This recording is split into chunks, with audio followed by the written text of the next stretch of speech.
September 14th, 2003. A Hells Angels clubhouse outside Phoenix.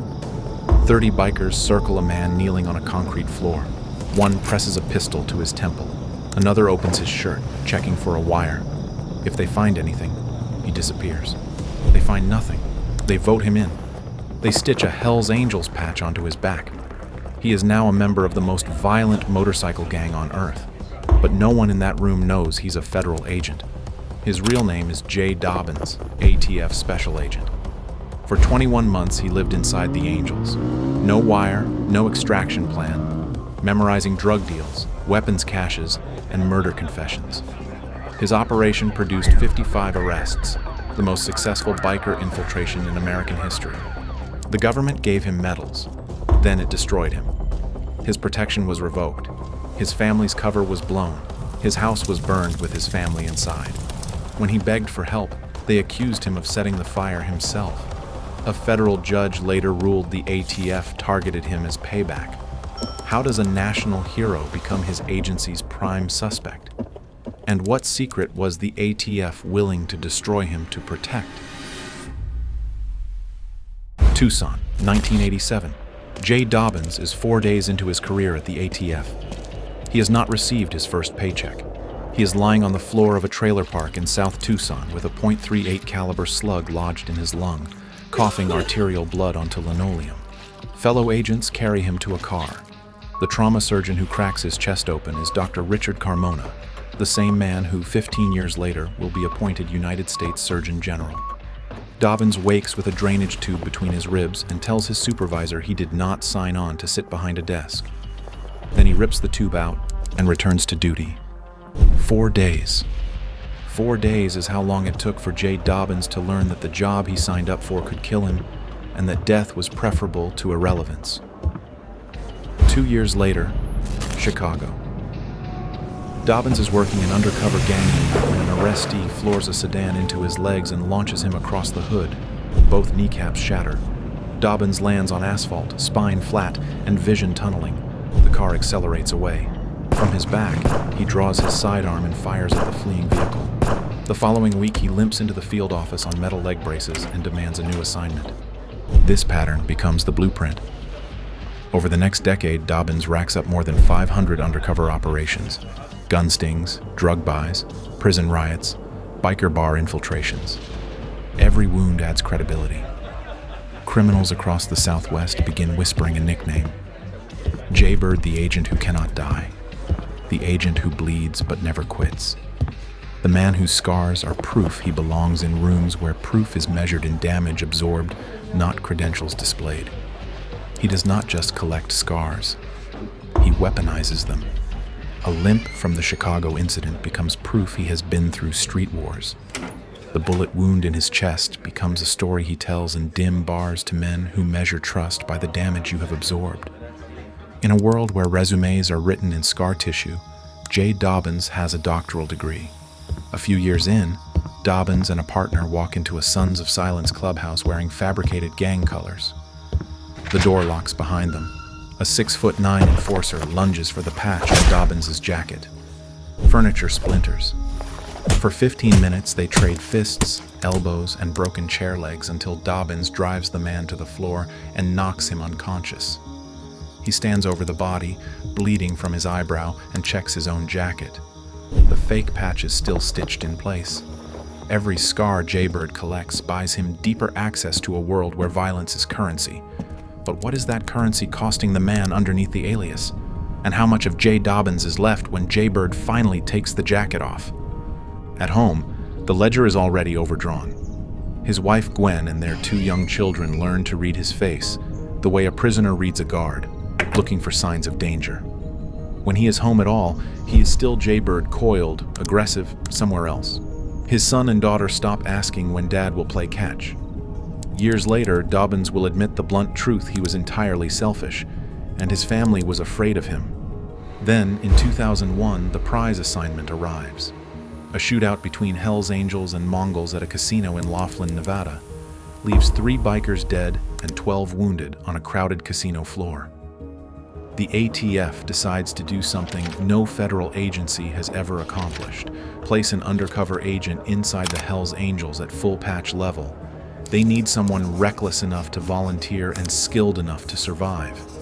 They pick Jaybird, but there is a catch that makes the mission twice as dangerous. To reach the Angels, Dobbins first has to infiltrate a feeder gang, the Solo Angeles, a Mexican outlaw club with direct ties to the mother chapter. It is an infiltration inside an infiltration, two locked doors between him and the exit. If a single biker in either organization suspects the truth, J. Dobbins disappears, and no recovery team will know where to start looking. So what does a man with a shattered family, a body held together by surgical steel, and an addiction to adrenaline do when the government asks him to become a killer? September 2001. The operation is codenamed Black Biscuit. J. Dobbins erases himself and becomes J. Davis, a gun runner and freelance enforcer out of Las Vegas with a taste for violence and no verifiable past. He checks into a peeling motel in Tijuana, hangs crime scene photographs on the walls, props a baseball bat in the corner, and stashes ballistic vests in the closet. Then he starts performing. Under darkness, he slashes tires on cars belonging to suspected informants. He stages confrontations in parking lots, flipping tables at the right moment, making sure the right people see him lose his temper. Word filters through Tijuana's biker circuit: J. Davis is trouble, and trouble is useful. The Hells Angels dispatch private investigators to vet him, 3 separate background checks over 6 months. Each time, the ATF's cover team holds. Each time, Dobbins exhales a little slower. But each successful check also raises the stakes. The Angels do not investigate a man 3 times unless they are close to either trusting him completely or killing him. But one senior Angel refuses to be convinced. Chico Mora, a 300-pound veteran enforcer, watches Davis with the flat patience of a man who has buried informants before. Dobbins avoids him, never pressing, never slipping. Paranoia becomes his roommate. At the Skull Valley clubhouse one night, an Angel presses a pistol barrel to Dobbins's temple and orders him to strip.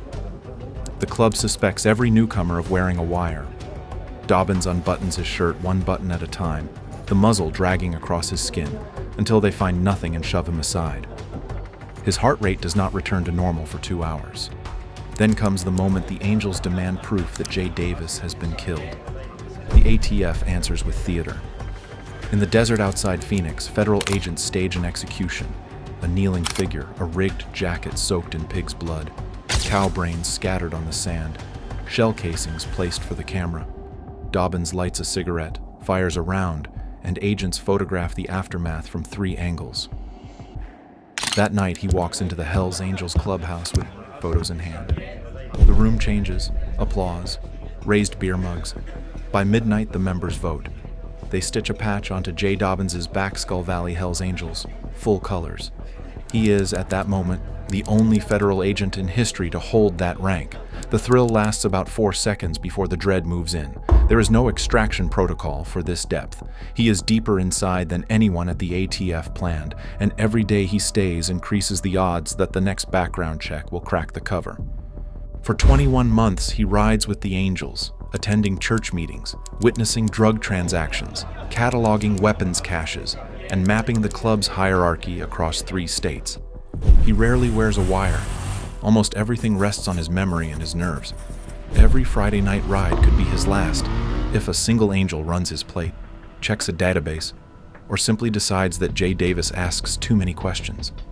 The strain compounds. He loses weight. His hands shake when he is alone. The adrenaline that once felt like fuel now feels like poison dripping through his veins at a rate he cannot control. Meanwhile, at home, his 8-year-old son hands him a smooth stone during one of his rare visits and says 4 words that cut deeper than any bullet. When you feel scared, hold this. Dobbins will later call that the lowest moment of his life. He is winning the war against the angels and losing every other war that matters. So what did 2 years of sacrifice actually buy the United States government? 55 arrests, including senior Hells Angels, Aryan Brotherhood soldiers, and MS-13 operatives. Enough evidence to fill a federal warehouse. Medals, commendations, handshakes from the Attorney General's office. On paper, Operation Black Biscuit is the most successful outlaw motorcycle gang case in ATF history. Off paper, the story is about to collapse, and it will take Jay Dobyns down with it. How does a case with 55 arrests turn into the Bureau's biggest liability? And what happens to the one man who knows where every skeleton is buried? The big case crumbles almost immediately. Defense attorneys tear into the evidence. Charges against key angels are reduced or dismissed outright. A federal judge scolds prosecutors for mishandling witness testimony. The Hells Angels lawyers hold press conferences, painting the ATF as incompetent cowboys who fabricated evidence and entrapped innocent bikers. News cycles that once celebrated the takedown now question its legitimacy. For the ATF, Black Biscuit transforms overnight from a trophy into an embarrassment, and embarrassments need someone to blame. The same supervisors who authorized every stage of the operation now distance themselves from it, rewriting internal memos to suggest Dobyns went rogue. Meanwhile, the death threats multiply.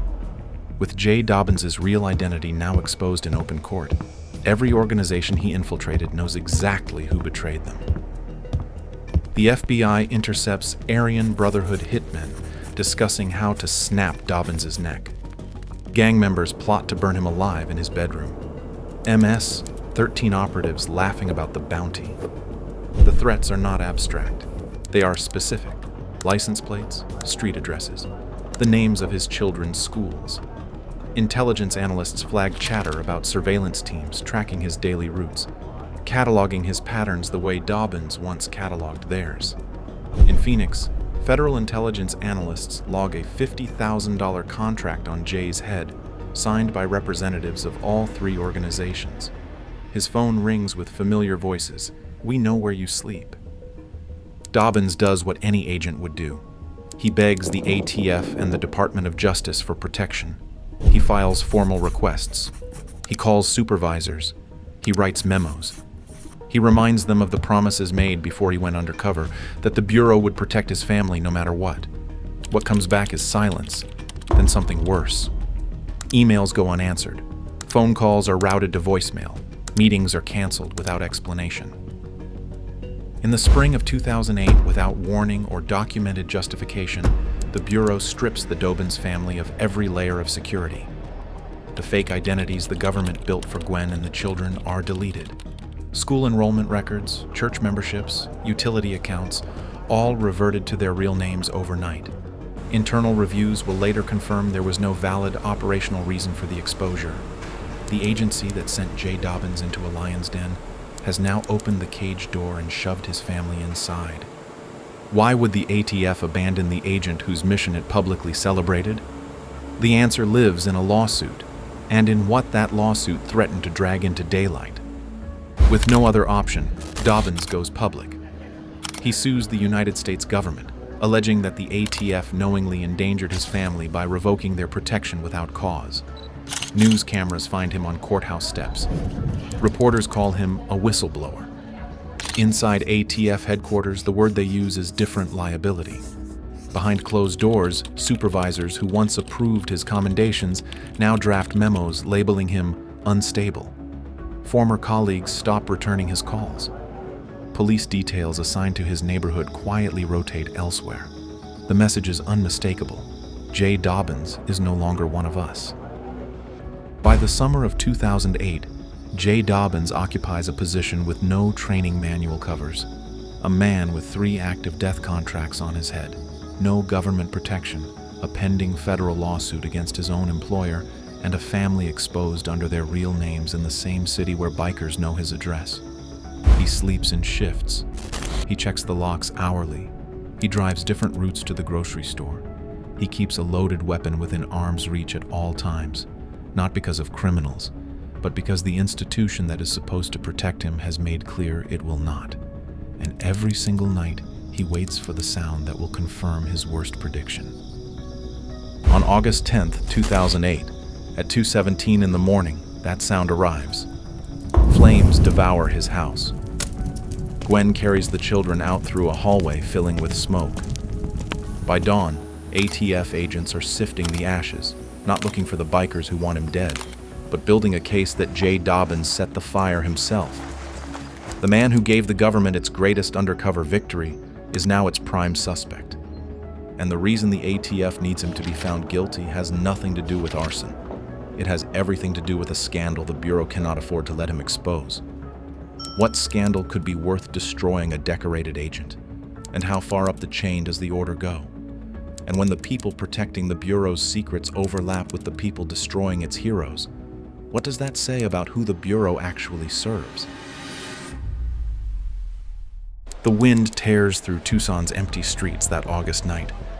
Inside Jay's house, wooden beams split and curl. Smoke blackens the ceiling before the first flame breaks through. Gwen jolts awake choking, grabs the children from their beds and sprints down a hallway already warping with heat. She clears the front door as a wall collapses behind her. The family is alive by a margin measured in seconds. By the time fire trucks arrive, the structure is beyond saving. Flames punch through the roof. The house Jay Dobyns defended with his body for 2 decades collapses into its own foundation. By dawn, ATF investigators comb the wreckage. They log a cut fuel can nozzle. They photograph unusual burn patterns on the floor. They catalog a scorched ledger. At the field office under fluorescent lights, an arson investigator pushes the evidence across a metal table and leans close. "Agent Dobyns, we believe you burned your own house." Dobyns feels the oxygen leave the room.